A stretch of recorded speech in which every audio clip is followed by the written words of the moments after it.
Sometimes while working on a movie, directors just have too many good ideas, and instead of putting those extra cool bursts of creativity into a box for later, they just decide to hell with it. They'll make 2 films and put a fake movie inside the one they're already making. For whatever reason, this mostly happens within horror flicks, and now and again these movies within movies can be just as compelling as the one you've actually paid money to see. I'm Josh from WhatCulture.com, and these are the 7 best fake horror movies within other horror movies. Number 7, Don't and Werewolf Women of the SS, Grindhouse. The Grindhouse double feature from Quentin Tarantino and Robert Rodriguez was a loving ode to exploitation flicks gone by, mimicking the kind of grimy drive-in horror theater vibe that had long gone out of fashion. The whole thing was a throwback to a completely different style of filmmaking, a double feature that came complete with fake trailers by the director's mates for other Grindhouse style movies. The best of these though, for my money anyway, was Edgar Wright's hilarious Don't. Allegedly based on the terrifying bestseller and a mashup of different 70s more gore than plot flicks, Don't is marketed by a trailer that includes no dialogue that might clue American audiences into the fact that this is not an American film. If you're thinking of going into this house, Don't intones Trailerman very slowly as a group including Jason Isaacs and Mark Gatiss approach an old dark house. From there, it's all baby-eating madmen in the basement, a woman getting a hatchet to the face from a maniac in a wedding dress, and creepy knife-wielding children with glazed over white eyes a la The Beyond. The other great horror-themed fake trailer in this project came from Rob Zombie with Werewolf Women of the SS. As the text beginning the trailer explains, this is a movie about a race of superwomen that were Hitler's biggest secret weapon to win the war and take over the world. You've got mad Nazi scientists, Udo Kier being as creepy as possible, and an unsettling werewolf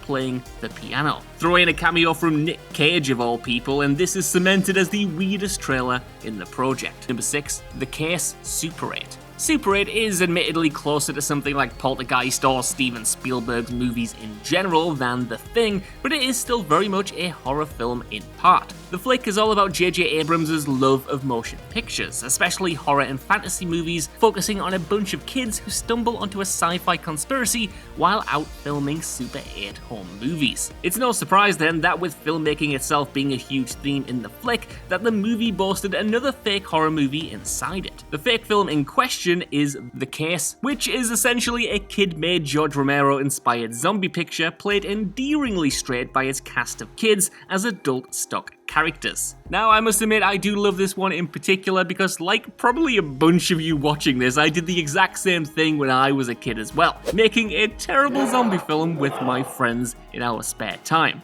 It was called Tea Time of the Dead, and it was absolutely terrible, like just the worst film you've ever seen. Anyway, the story of The Case sees Vietnam vet Detective Hathaway investigating suspicious goings-on at the Romero chemical plant and uncovering a zombie epidemic. After a train crash strands his fleeing wife in town, Hathaway must race to find a cure, especially when his wife gets infected too. It captures the vibe of the movies it's inspired by so well, and absolutely sells you on the dynamic between all these kids. It's a whole bunch of fun, and I wish my home movies looked anywhere near as good as this. Number 5, Garden Tool Massacre, The Blob. The Blob is a horror film that even if you haven't seen it, you definitely will have heard of it. You know which one it is, it's the one about the big killer blob. But specifically, the one we're talking about today is the 1988 version, which was scripted by none other than Frank Darabont. The fake film inside this remake is Garden Tool Massacre. Despite having a title ripped from the Texas Chainsaw Massacre and its horde of knockoffs, see The Toolbox Murders and The Driller Killer, the plot is torn directly from Friday the 13th and its own sleepaway camp type imitators. And when I say directly, I do mean directly. This fake film is about a killer, his face hidden by a hockey mask, who goes around chopping up young camp counselors. One of the more memorable scenes in this flick has the younger brother of high school protagonist Meg sneaking into Garden Tool Massacre underage before the blob emerges into the cinema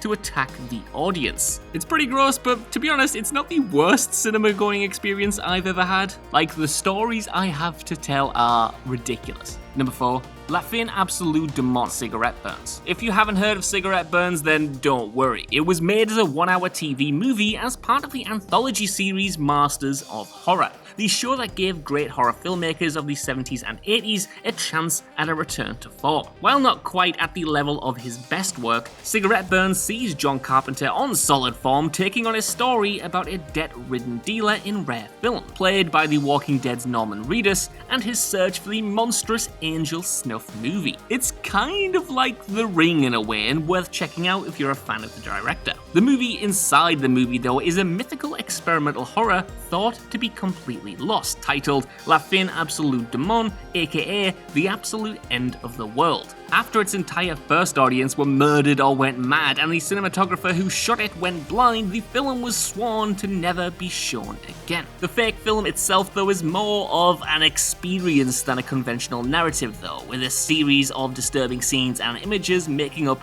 the entirety of its runtime. Again, a bit like The Ring's videotape, centering around what purports to be the actual torture and sacrifice of an angel. It sounds absolutely mad, and I would take a full-on feature-length remake of this project with this idea blown up even more. 3. COED Frenzy Blowout. Director Brian De Palma has always skirted the line between homage and rip-off, and in Blowout, his usual Hitchcockian aspects combined with a plot inspired by Michelangelo Antonioni's Blow-Up and aspects of Francis Ford Coppola's The Conversation. In the titillation-heavy exploitation flick that Jack works on when he accidentally records an assassination attempt, De Palma also pastiches the derivative teen horrors of the era that his own Carrie movie with its own memorably disturbing shower scene rose above. Unlike some of the fake movies on this list, COED Frenzy is pretty hardcore. The eponymous Frenzy is as much an orgy of nude flesh as it is of blood and guts. The film's signature scene features a point-of-view shot from the killer's perspective, Halloween style, as he stalks a college campus, spying sex and nudity in every window before entering the girls' showers to hack and slash at the bare-chested co-eds inside. Yep, it is that kind of film.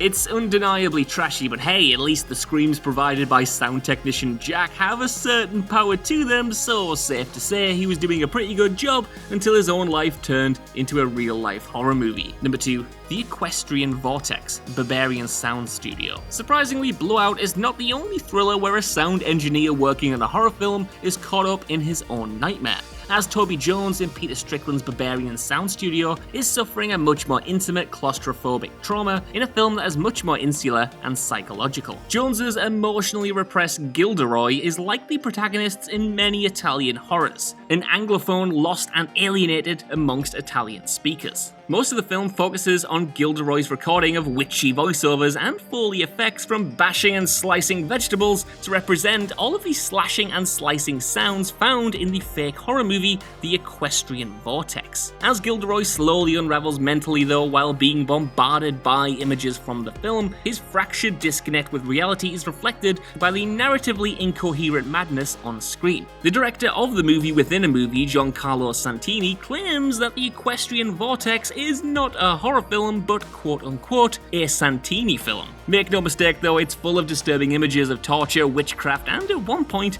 a dangerously aroused goblin. Unlike, say, La Fin Absolue du Monde, the greatest strength of The Equestrian Vortex is that we never actually see it on screen beyond the opening credits. The director thus leaves the horrors within the film to the audience's imagination, and the sounds heard while Gilderoy is composing the sound effects. Number 1. Stab Scream 2. Scream 2 took the original slasher's metatextual story to another level by picking up in a world where the original murders had become a cultural sensation. Survivor Gail Weathers published a true crime book based on her experiences titled The Woodsboro Murders, and it was so popular it was eventually adapted into a feature film inside the Scream universe titled Stab. Here, Tori Spelling stars as Sidney Prescott, menaced by a killer in a ghost face mask, while a twitchy, suspicious Luke Wilson as her boyfriend is unsubtly obvious as the real killer. As a great reference to the original Scream as well, even the biggest star in Stab, that being Heather Graham,